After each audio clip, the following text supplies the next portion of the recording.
Hi, Peter. Hey, Donald.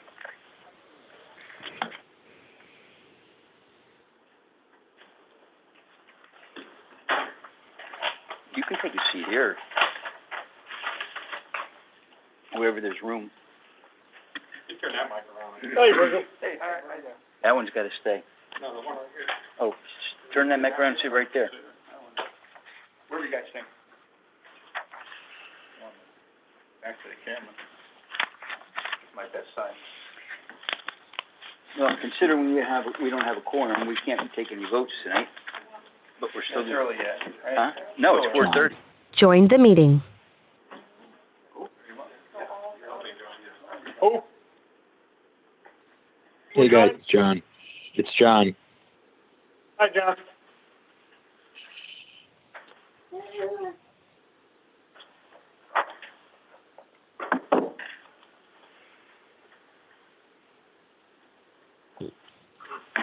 Ernie, you ready? John, you just joined the meeting, right? Yep, this is John. I am on. Oh, okay. Pledge of Allegiance to the flag of the United States of America, to the republic for which it stands, one nation, under God, indivisible, with liberty and justice for all.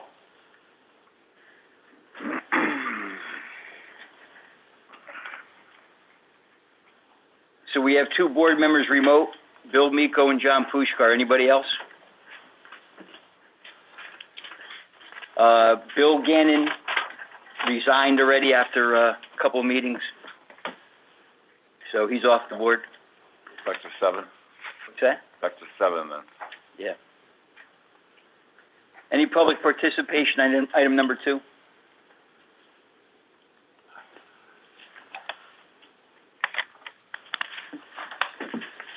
Hearing none, item number 3, approval of the meeting, the special meeting dated February 10th, 2021. So moved. All in favor? Aye. Anybody opposed? Communications Corporate Counsel Attorney Theodesso.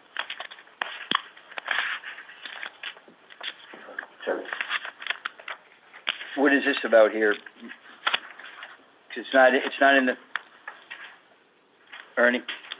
What is this item, Corporate Counsel Attorney? That wasn't on our last one. No, this thing came in last night. This is something new? Yeah, he's just gonna go for the new guys, just go over a few things for the board. Gentlemen, I don't really know if I've ever met all of you, and with masks on, it's a little difficult, but my name is Fran. I recognize the voice. Mike DeAngelis, friend. Hi, Mike.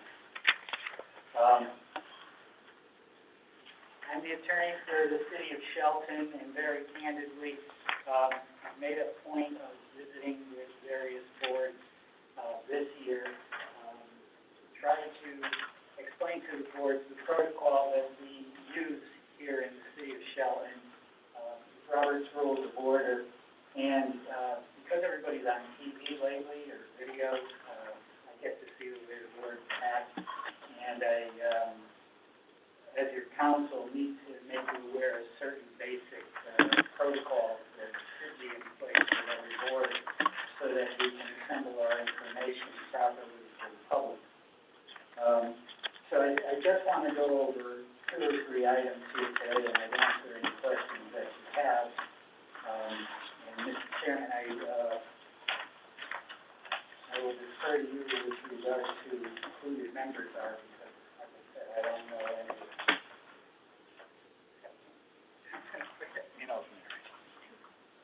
Pete's not a member, unfortunately. The only person I know. Okay. I have a handout here, and I think it'll be easier to explain things to you today. You're a member of the board, sir? Yeah. Yes. That's Steve Chupta, Frank. Hi. Related to the Chiptas in Seymour? Oh, my father's side is just. Don Ramey, friend, nice to meet you. Hi, Don. I used to work for a gentleman named Raymond. Oh, yeah, who? New England Engineering. Oh, my Uncle Joe? Yeah. Oh, please don't compare me with him, he's a wild man. I remember Joe. He's a great guy. We closed. I remember. No, I'm with the engineering company. I hear you're with an engineering company, what? No, I'm an attorney. Okay, so, basic easy stuff. When you guys are, moving items, and I saw it happen here this evening, anytime somebody makes a motion, there needs to be a second. You cannot act on the motion unless there's a second, unless it's something very perfunctory, like approving the minutes. So I'm using that example that I just saw, but more to prove the point than to say it was wrong. But in the midst of a meeting, if there is a motion made, that motion can't be considered until there's a second motion made, and it cannot be discussed or should not be discussed until the chair then reads the motion so that everybody understands what the motion is. So that's why I have here made, seconded, and stated by the chair. So if somebody makes a motion to accept item X, there should be a second to that motion to accept item X. And then the chair should recite that we have a motion on the floor to accept item X. And then you can open up discussion if item X is the type of motion that allows discussion. You can have your discussion, you can amend that motion. You could say, I want to make a motion for item X, but I want to add Y to it. And then you've got to do the same thing. There's got to be a second for that, and the chair has to recite that. And then there could be debate on that or discussion on that also. At some point, the item is moved. You probably have done that because I see many boards do that. Move the question, move the vote, whatever you want to call it, and then a vote is taken. The vote is then supposed to be recited by the chair and added into the minutes. And that's the way you move all your business across your table. Very easy. First, a second, an announcement, a debate, and then a vote. You're going to have other types of activity with the protocol of Robert's Rules of Order, and one that's very important is tabling. Tabling is a motion that actually means to postpone indefinitely. Been changed, and I'm not going to get into the esoteric ways it's been changed, but for purposes of municipal meetings, the way it's used is somebody moves to table. Now, an important item about tabling is you can't move to table while somebody's talking. You can't take the forum away from the person by saying, I want to table. You have to wait till the person is finished making his or her point. And then if you decide to do a motion to table, you make a motion to table. There has to be a second, there has to be an announcement, just like the earlier motion. However, there's a very big distinction. A motion to table is not debatable. You don't amend it, you don't add to it, you don't discuss it, you just vote on it. So who makes that call to table it? Anybody on the board? Well, generally, the chair is like a referee. The chair could make a motion to table, but the chair needs a second to table. The chair can't table just by saying, I want to table something. Because the motion is just like any other motion. Motions are a vehicle to get a topic in front of the board. That's the easiest way to understand it. So when you move for X, you're getting X in front of the board. If there has to be a second to get that discussion going, and it's the same thing with a table. If you move to table, you're trying to get the topic of table before the board. You need a second, and then because it is something that's going to stop debate, there is no debate about it. There's just a vote up or down as to whether it's going to be tabled. But there has to be a vote. You just can't table something.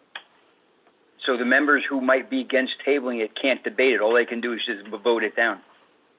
Correct. Okay. But what I'm saying is, if the gentleman there, Mr. Rainier, says, I move to table this, that doesn't mean it's tabled.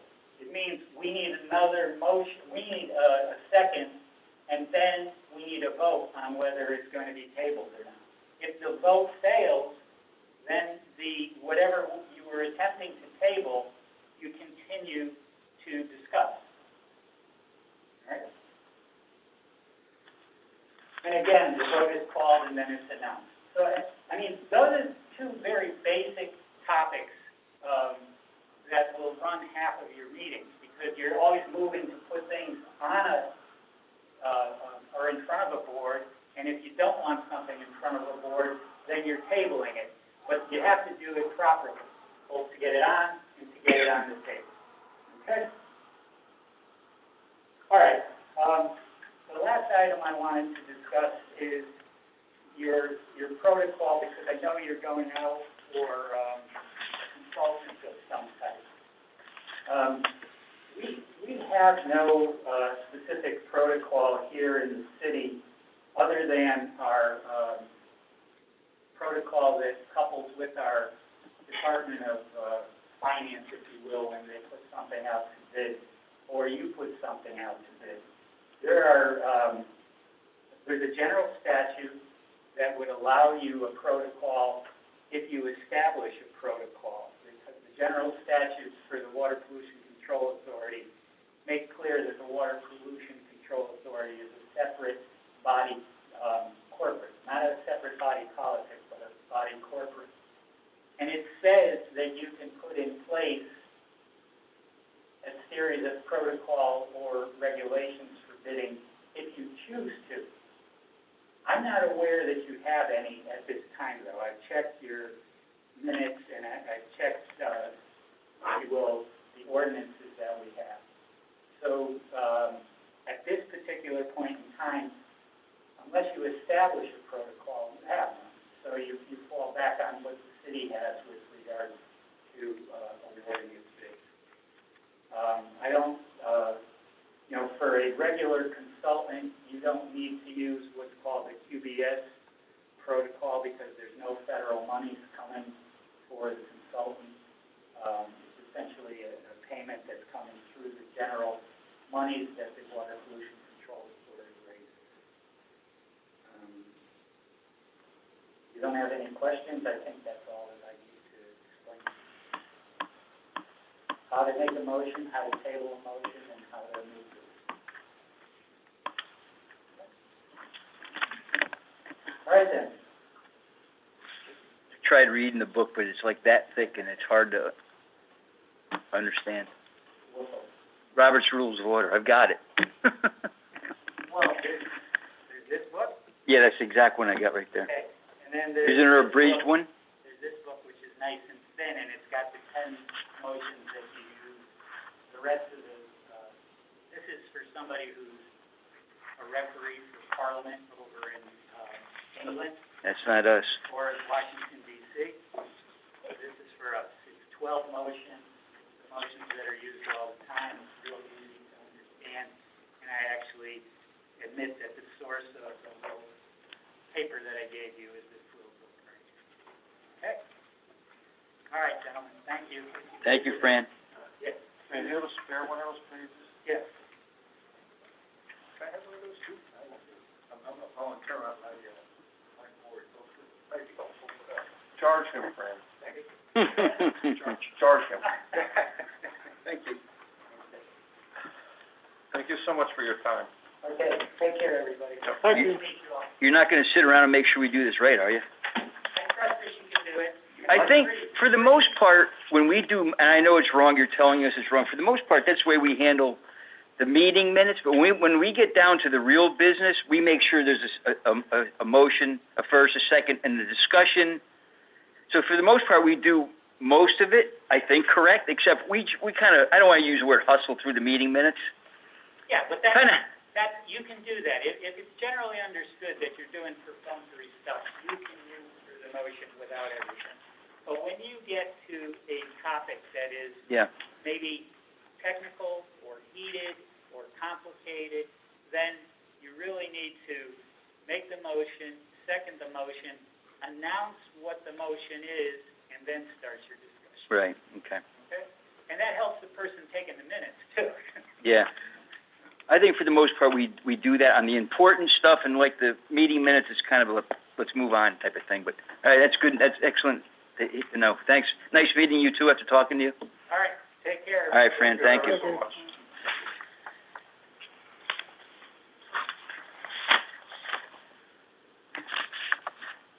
Item 4B, Superintendent's Report. Superintendent's report for, the month of February. Average flow of 2.4 million gallons, we had a peak flow of 3.3.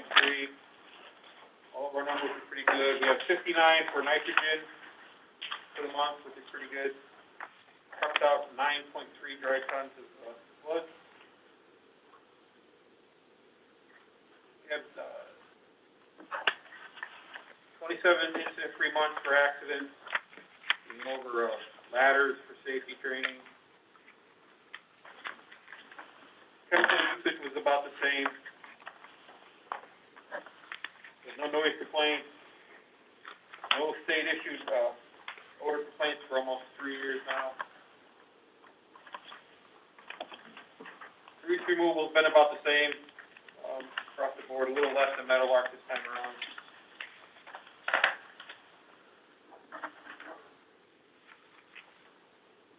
Corrective maintenance, we removed all the jets out of the band screens, cleaned them, they work better. We're right in the middle now of replacing a main seal, actually having the pump overhauled on the main pump. We cleared a blockage on the truck fill line that was frozen. And, all the tanks are online. Overtime is normal. Any questions? So my question is gonna be, as it relates to the budget, Yep. if your overtime is normal, is it gonna be reflected in your new numbers? As normal overtime? Overtime payroll of 100 and I mean, we'll get to it, but I just wanna make sure if your overtime that and you seem, if I recall, I don't have the old minutes in front of me, but I seem to recall that your overtime seems to be pretty normal. Correct. Fairly normal. So I just wanted, we'll get to it at some point to talk about it, but just wanted to see how, you know, how it relates to the budget. Any other questions for Garrett? Pete, you want to say anything about FOG We did two, on the third page?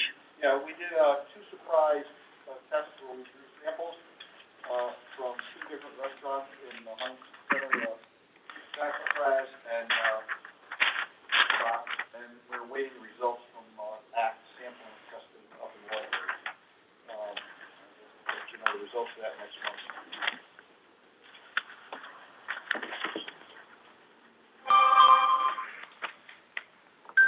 Any other questions for Garrett or Pete?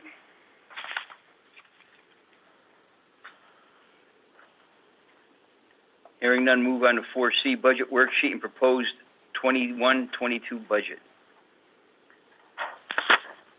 So, we can do this a couple of ways. And we can, I've got a lot of questions. I spent a couple of hours on this over the past couple of nights.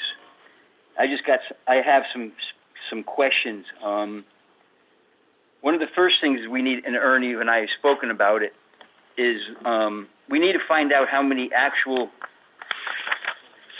it's the same one, this one you gave us. This goes over supplemental. Wait a minute, all right, hold on a minute. No, it's right here. Yes, there you go. Okay, so a couple of my questions are, and again, I don't know how detailed everybody wants to get. Me personally, I would prefer to hold a special meeting, because this could, for me, this could take an hour and a half. And there's other stuff on the agenda to go over. And Mr. Chairman, if I may so rudely interrupt, one of the points that was brought to our attention is the fact that the page that we just gave out, this right here, the revenue and the budget, the remarks about that, if you read that, that's gonna tell you that, we won't have the EDUs and stuff that you Okay, requested so- till May. Okay, so here's a couple questions from last week's budget discussion. And I had to play this back over my mind and go through some paperwork. Pete, outside, please. Thanks. Some of the comments that came up was, well, okay, we take our 2,009,055 and we divide it by 19,000 EDUs. Well, that's not the case. The 19,000 EDUs is based on a 4.1 MGD plant at 210 gallons per day gives you the 19,000 EDUs. That's our max, 19,075, whatever that exact number is, we have it, it's here. So it's 19,000 something. So when you go ahead and get the actual people that are paying into the system, it's somewhere around 13,100 or 13,800, somewhere. Yeah, so around the 700 and something, 90. Right, 13,790.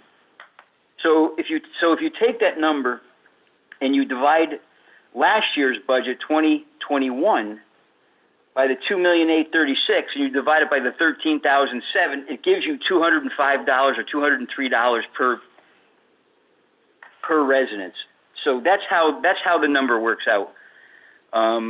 Keeping in mind the maximum is 19,047 based on a 4.1 MGD or 4.0 MGD plant. So that's how that works out. So if you were to take this budget, which I'm not totally agreeing on, that's why I'm thinking we should have a special meeting,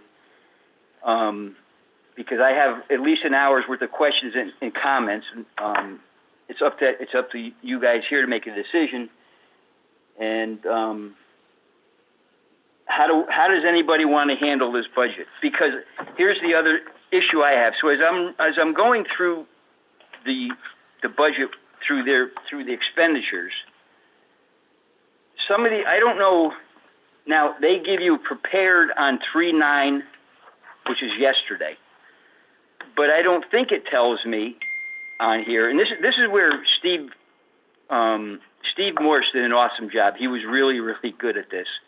And he actually went to the finance department and made sure that it was up to date. We had a hard time always getting it, but Steve being retired had a lot of time to spend, and he got us always pretty much, so there when we needed this. So if I go down to percent remaining, and I see some of these, and I'm just going to use a simple little one. There's 100% remaining in some of these columns. There's 12% remaining. There's so now here again. Now I'm not even sure now if I looked at the old budget from last week that we got. They're exactly the same as Michael's. Well, okay, so adopted budget. Let's say on line item septic truck dump fees, it's $5.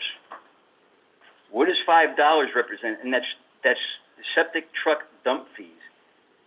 Septic truck dump fees are not even on here. So I'm not sure what some of these mean. Investment interest, $5. UI load demand response, $5. So already I'm coming up with more questions than I had from last week and last night and the night before. I spent several hours on this.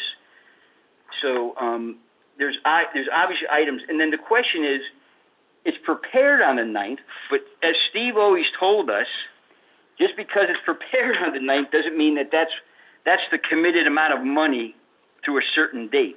And that's where Steve was really did an awesome job on it. Is he always got us the date, and he would handwrite it on here because I don't know exactly how the finance department works here, but I get I hear a lot of I'm not going to say we're kind of like the last in line. I don't want to say it that way.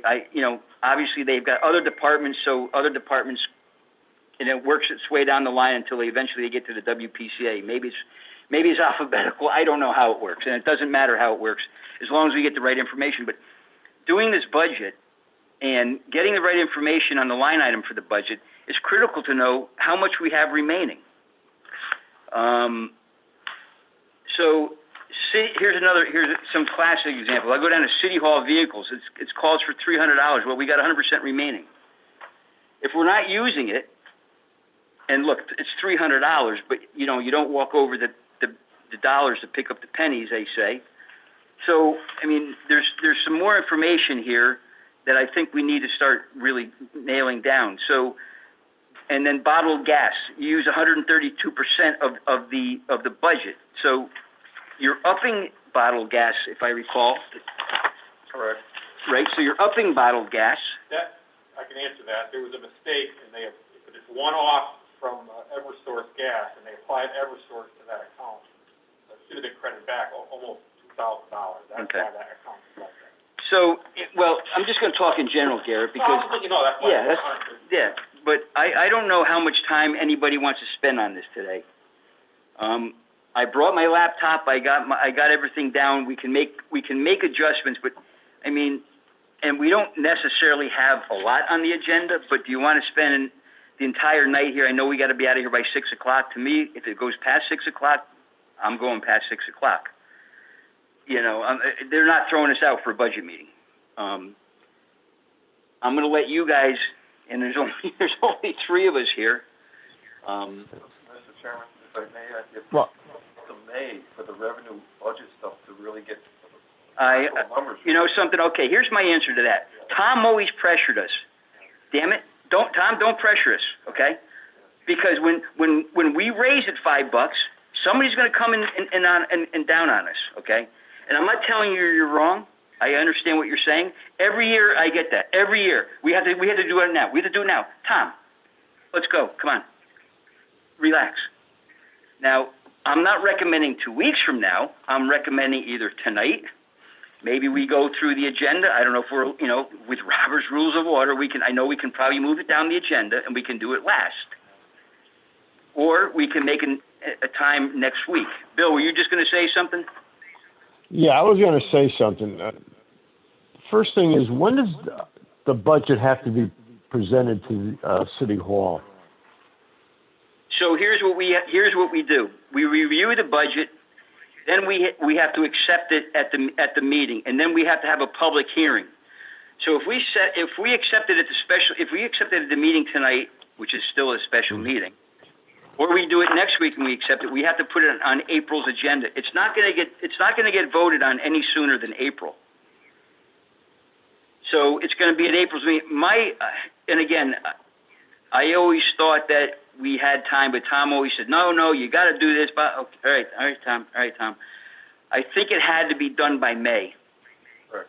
1 month prior to the end of the fiscal year, which is May, Bill. Right. So in my mind, again, I think we have time. If we don't do it tonight, we do it next week. So I'm going to let anybody else, because I got a whole bunch of questions, and I brought my laptop to bring it up and make that adjustment. I don't think any of my questions are going to change anything drastically, but I think it takes consideration because, you know, if we're going to raise it, I don't want to hear it why we raised it $5 more, because right now we're at 203. And right now, if the calculations are correct, we're somewhere around $211 in EDU now, per resident. So that's, you know, there's a couple more bucks. And every year we go up $1 here, maybe go up $2. I want to make sure that if we're going to raise it, that we're all in agreement why we're raising it. Bill, I'm going to start with you, and then John, you can go next. What do you think you want to do? Do you want to hear it after? You want to move on with the agenda, and then we can move it to the end of the agenda and try to get some of this done tonight, or you want to do it next week? Bill? I would rather do it next week or the week after. I think it would be prudent. I mean, we can go the week after, but I would rather, while it's fresh. March. Hold on a second. This is March. Well, it's going to be done this month, though. Well, it should be done. Yeah, okay. Or April. All right. It should be done before the end of the month, because then we need to have it at our regular meeting on April 15th. We have to have a public hearing before the meeting, and then, which generally nobody shows up, which is fine by us. We sit there for 15 minutes or half an hour, and then we vote on it in April's meeting. So, in my mind, Ernie, I think you might agree, we do have time, but we're not gonna spread it out too much further, Bill, because let's strike while the iron's hot, and maybe this guy might give some people able to look this thing over before next month. And I would prefer a special meeting because then we can sit down and we can take our time. It doesn't have to be rushed, So you want to try to do it next week or next 2 weeks, Bill? Yes. John Pushkar. I agree with the chairman. I think a special meeting makes the most sense to do this right and take the time to do it properly. Okay. Now, just for everybody's, I don't know if I said,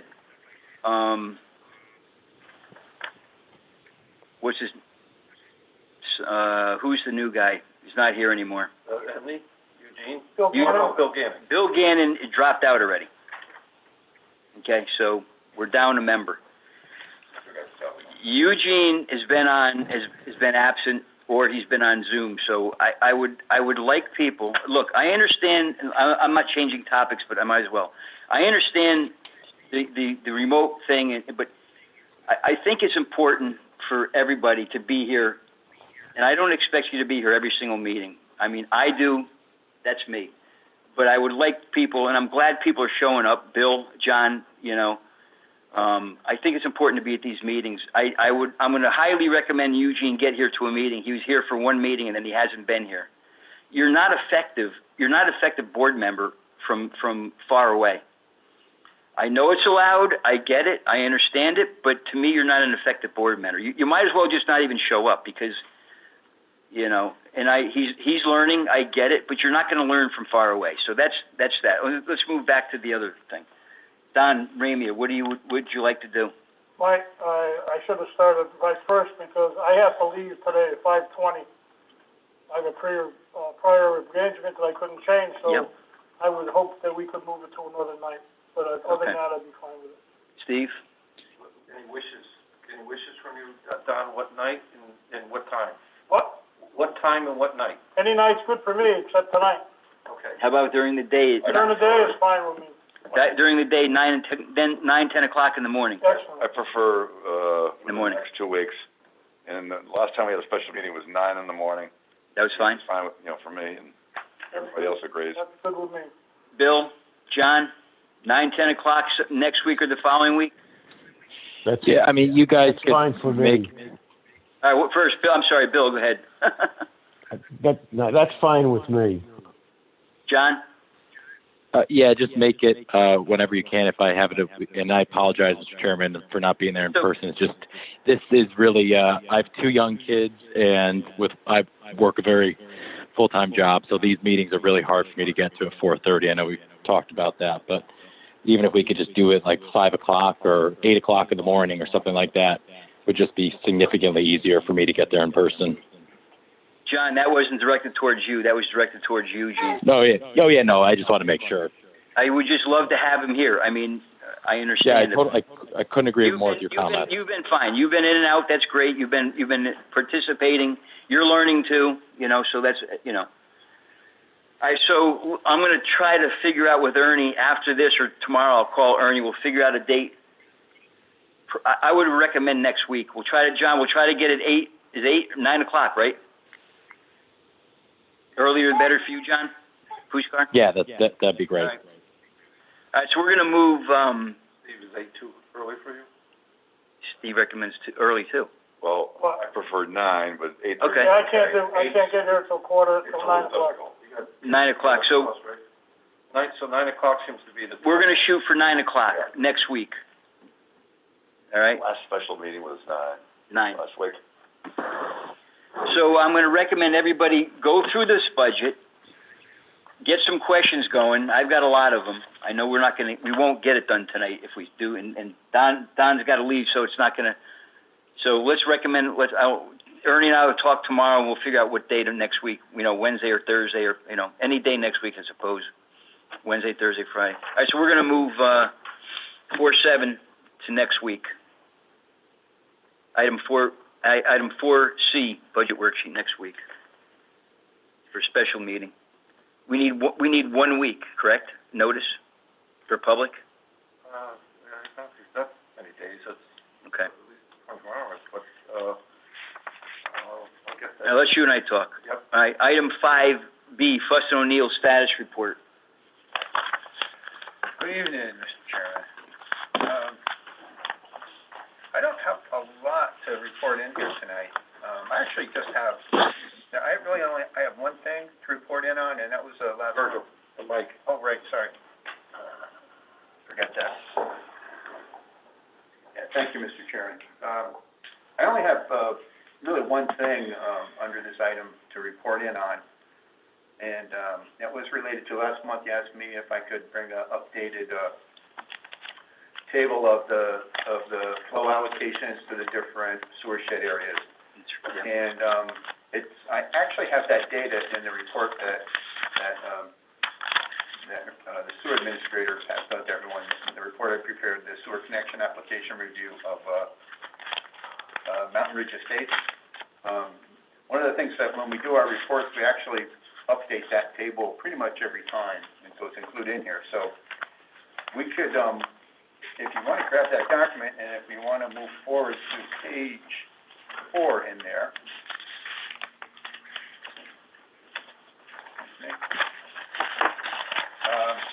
That would give you the updated, table.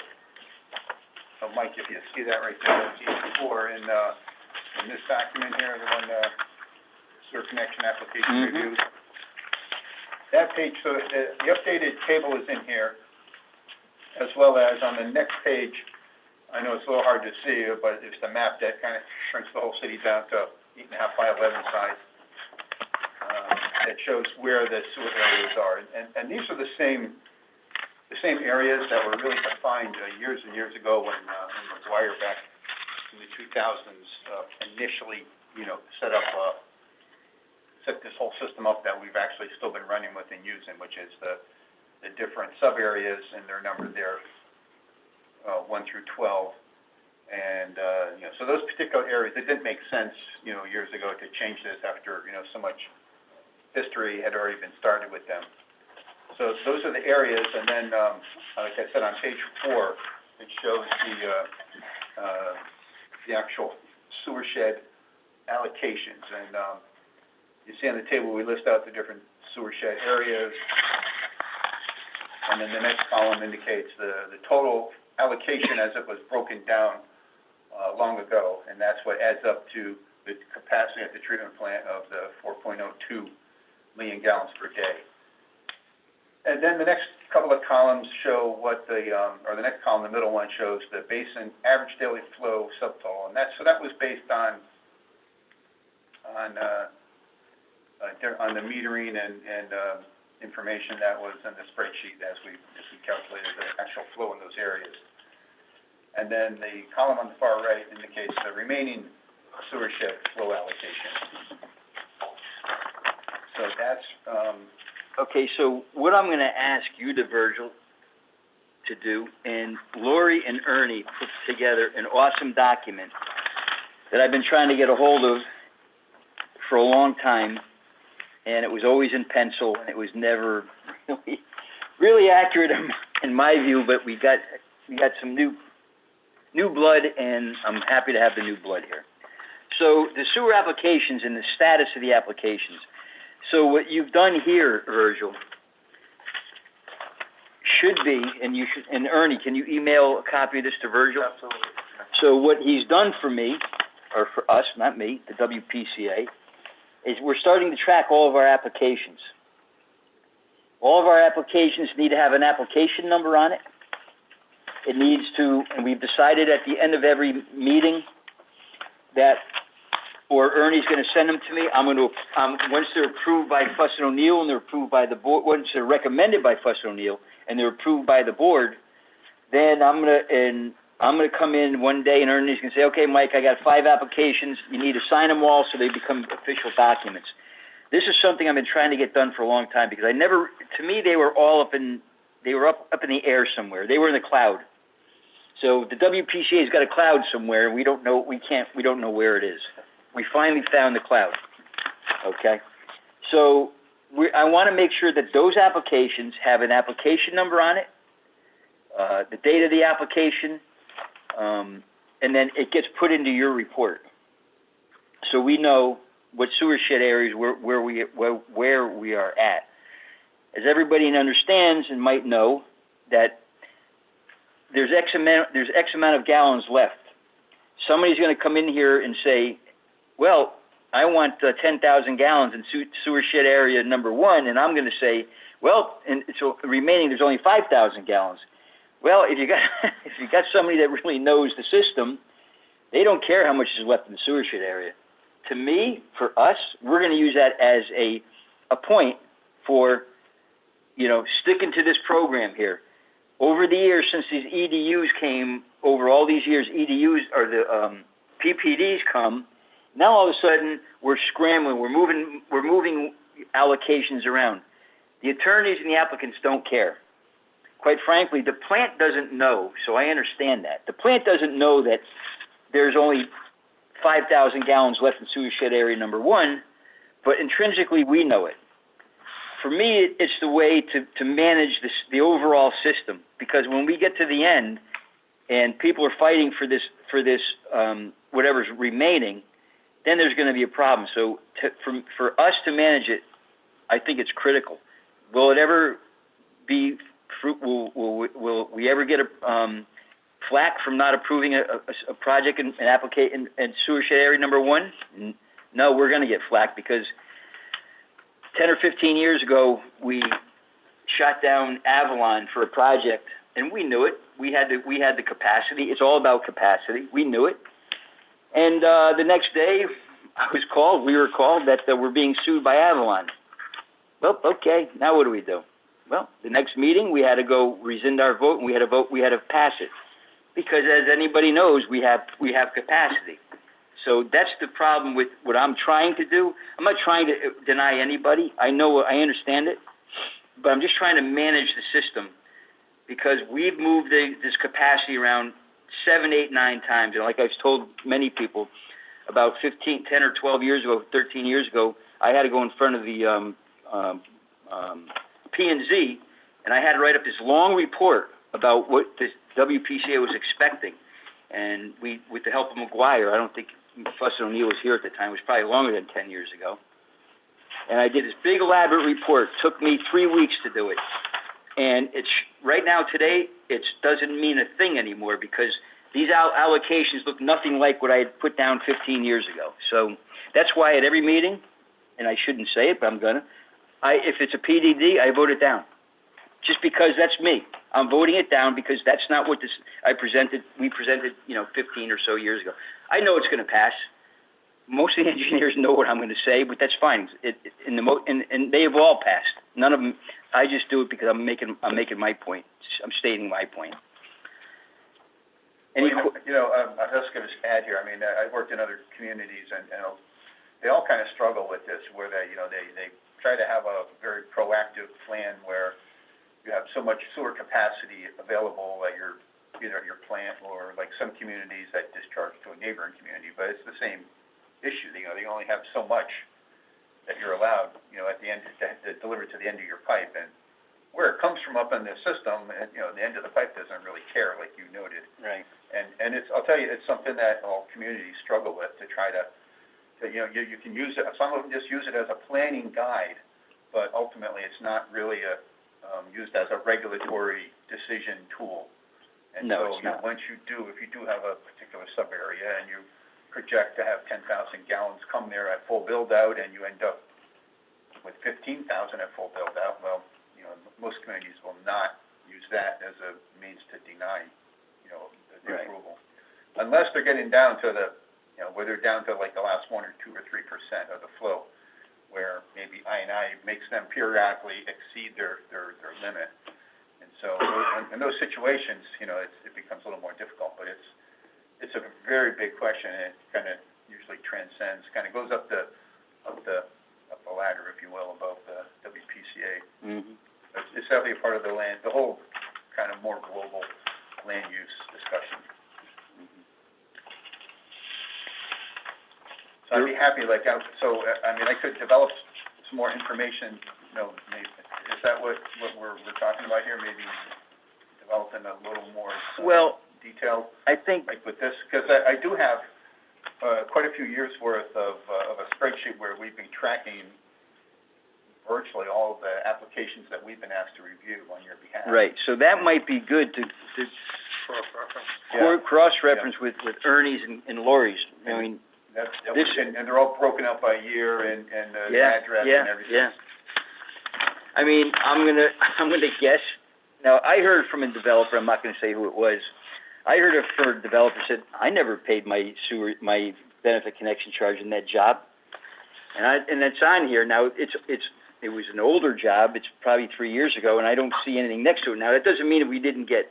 This is pre-you, Ernie. Yeah, So maybe he did pay it. Maybe he didn't pay it. I don't even know. And I'm not going to say that's one of my reasons for doing this chart. My reason for doing this chart is we need to do a better job of tracking what's coming in here and making sure we're collecting the money, because there's times that I'm not 100% sure we're collecting the money, even though I was told we're getting the money, and it does show up somewhere eventually. But this is a great tracking mechanism for all of that. So I would say if you can take this and coordinate it with Ernie, that would be awesome. Yeah, we could do that next week or afterwards. Virgil, I'll send you an updated map from Infonet. Nice. And it doesn't have sophistication that this does, database. Because you're missing zone 3A and zone 15. Yeah, if you could do that. Yeah, that was one that Matt had been using for a while. I'll send that to you next Tuesday. Beautiful. I have to go, I'm sorry, Chairman. Don, thanks. We'll see you next week, all right? Yep. Any other questions for Fuss and O'Neill? I don't know if you want me to go through this at all. This is the next item on the agenda, I think, right? Yeah, let's just go ahead. I really had minimal comments. Ernie, moving on to the application review report. Meadow Ridge Estates. Meadow Ridge Estates, yes. That application number is actually our own Fuss and O'Neill internal tracking system, and so that's how all the ones over the last several years, I have broken down that way.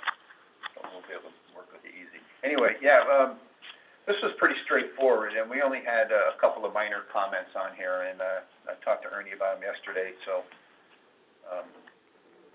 the main one is there was a couple of lots that showed a horizontal bend in the sanitary sewer service, and just called out that they needed to, per city standards anyway, to have a two-way double cleanouts on there. Some of these were a little steep. I wasn't sure how they'll do it, Ernie, but I wanted to put in this item 2, all services shall have uniform pipe slope from the house to the mainline sanitary sewer. I'm not sure if people try to, because I noticed 1 or 2 of these looked like they were going to be the house was kind of high above the, where the sewer will be, or the road. And you don't really want them having like breaks, like that in grade. You should really try to go, kind of straight runs. Sometimes, we'll put chimneys out at the street. They can do that even if the sewer's real deep or something like that. But so I just threw that in there. That's something that, again, to kind of strengthen your hand when you're dealing with them out in the field. And then we have the catch-all number 3, which is follow the directives of the City of Shelton Sewer Department designated representative during construction. So give you all the power. And that was basically all I had on this one. This was really short and sweet, kind of straightforward. I don't know if you have any questions. Okay, well, I get 2 quick questions that don't necessarily relate to 2 quick items. First of all, we don't have a quorum to vote on this. Right. Second of all, the application says all applicants must be present at the meeting in case there's any questions. So because we don't have a quorum, we don't have an application, we're going to have to table this one. You mean the Zoom doesn't count, you mean? The Zoom? No, we You gotta be present? You gotta be present? no, Zoom, they count. You have 4, right? We only have 4, we need 5. A quorum is 5? Right. Right, Pete? Yes, absolutely. Yes, the charter. quorum is 5. 5. According to the charter. You're supposed to know this. Yes. It is 5. The charter is 5. Right. We only have 4. Based off of another board that has 8 members on it, and they call it out as a quorum, it's 5. Right, Okay, so I think, that would have been a good question for Fran, I think that carries throughout the city. right. I'm 98. So for those 2 reasons, we can't vote on it, number 1, but even more, our application says you must be present at the meeting, and there's nobody here for it. So moot on 2. it's moot on the point that we don't have a quorum, but it's not moot that there's nobody here to defend it or be here at the, so, okay, so, So it's actually, if the attorney was here, he'd say, as soon as you lost your quorum, this meeting's over. possibly. And I think I said Right, that, because you can't take any votes now. no, we cannot. I mean, That's right. you can't even vote. And I even Adjourn. pretty much said that at the beginning, and I knew Don was leaving. Well, now, what do we do now? Type of thing. So it's somewhat of a non-meeting, but we weren't going to walk out the door. Right. We're here, let's just go ahead and do it. Okay, so anyway, that's all I had on this, so. So there's not a table, there's just not a meeting right now, because we don't have a quorum. So Right. we're just going to put it on the agenda for next month. Right, Ernie? Yes, sir. Okay. I wonder, if your minutes would want to reflect when, Don left. Yeah, they should. And so when Don left, that was when the meeting. Gentlemen, that's 5:20. It's taken care of. So, but that would have been a good question is, okay, Ted, Fran, he left. Does that mean we don't have a quorum anymore? Which I believe pretty much states you don't. So, but it's something I can call Fran tomorrow and just kind of chat with him about it. So, all right, let's just, we can't vote on anything, but you want to run through this whole thing? We can't even vote for an adjournment because we don't have an official. Yeah, you're the chairman. You guys want to just, if you have to, so a question. You can call for the end of the meeting, and I could second it. Doesn't that end it? No, we can't vote because we don't have a quorum. Without a quorum, You can't. We're ending a meeting? Yes, basically the meeting's over at 5:20 when Don walked out the door. Okay. That's how I understand it. Okay, so I'm going to call Fran and talk to him about it and let him know what happened. But that's how I understand it. We no longer have a quorum. We can no longer vote on anything. You obviously need a quorum of 5 to vote. So I'm going to ask you a couple quick questions, and we don't really need to hang around. We can do the rest of this next week, next month. The $40,000 for the generator. Yes. Okay, so where would you put the $40,000 for the generator? That's why I'm bringing it up here at the board. So we don't have the generator in here. No, that just came out of, Right, I understand that. So that would probably come under, our sinking fund. yeah, to take that out of what I have left in the maintenance account, then I have nothing in there. And then, see, these are kind of, and then the other question is, where does the money for crossing Constitution that, 6507. Griffin Brothers did? Came out of 6507. 6507. That was brought to your attention. Sewer maintenance, that's in sewer maintenance? Yes. Okay, all right, I'm just asking. Well, it was an email to all Hey, members in the You know how many emails I get in a day? You requested the information. I know you did, I'm only kidding. All right, so 6507, 80,000 for televising, raising and placing manholes, chemical root control, provide manhole frames and covers, police, construction equipment, and sewer easement cleaning. So how is it in there? We just take it out, what the, Okay, of the overall budget, Okay, and it shortens or, reduces all right. available for all the budgets. Ernie, do you still use Dukes for root control? Yes. Yeah. Is Larry Aldrich the sales representative? Yes, so, yeah. So he's still doing that? Yep. I sent him an email last week, and he didn't get back to me, so Okay. I was wondering if he retired. But really, go ahead. Mr. Chairman, what's the, I'm sorry. No, I'm just saying, so really, we're not gonna put the 35 in here, we're just gonna take it out of the 205 when you put it in. Correct.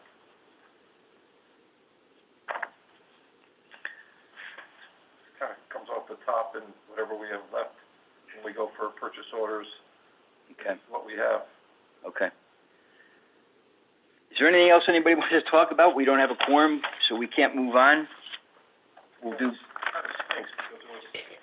Just one question I had, Chairman. If now we're, one member leaving, we're only 7, right? So does that mean 4 is a quorum, or is it 5 no matter what? No, it's 5 no matter what. 5 no matter what. That's open to interpretation. Well, let me put it this way, who's that, John that asked that question? That's not open for interpretation. The board is 8. That's it. The board is supposed to be 8. But if you don't have 8, then you're moving to 7 now. Right, because under, this is John, under Robert's rules, I think it's whatever, if the board's 7, you could have a quorum with 4. Like I said, don't quote me on that, but if it's in the charter, I'll take your word for it. John, here's the problem, we only found out about this yesterday. So for us to move the rest of this to next month is not, I don't see anything critical on here, and if we can get a clarification from Fran for next month. Sounds good. You know what I'm saying? We just found out about this literally yesterday, so it's like, hey, I don't know Robert's Rules of Order real well, but I understand the principles of them, and I try to abide by I know some of the principles, but I always ask this question to Pete. Pete, what's the quorum? And he opens the charter up, and he says 8. I said, what happens, Pete, when we lose somebody? So, we're going to get an answer this week or next week from Fran, and like I said, there's nothing critical on here that can't go to next week anyway. Even if we think we do have a quorum, which I don't think, I don't think we do. Ernie, when I came out, we had 6, and for the last 3 years, we had 6, until recently, when they added on, we got up to 8, but the quorum was always 5, no matter how many members, Right. as long as there wasn't less than 5 members on. Can you find that out? We had 6 members. Hey, Pete, At least what happens? 6 members since I've been on. Yeah, what happens if this in there? What happens? Years that I've been on. You know what I'm saying? Until this year, Yeah. we only had 6. We dealt with 6 of them. Right. And the quorum was always 5. Now, if we're missing a guy, we're down to 7, but we still got 5 for the quorum. Yeah, I think you're totally correct. I think that's how most organizations That's how it's are organized. I think you're right, Steve. Yeah. But look, unless anybody objects, there's nothing on here critical that we can't move to next month.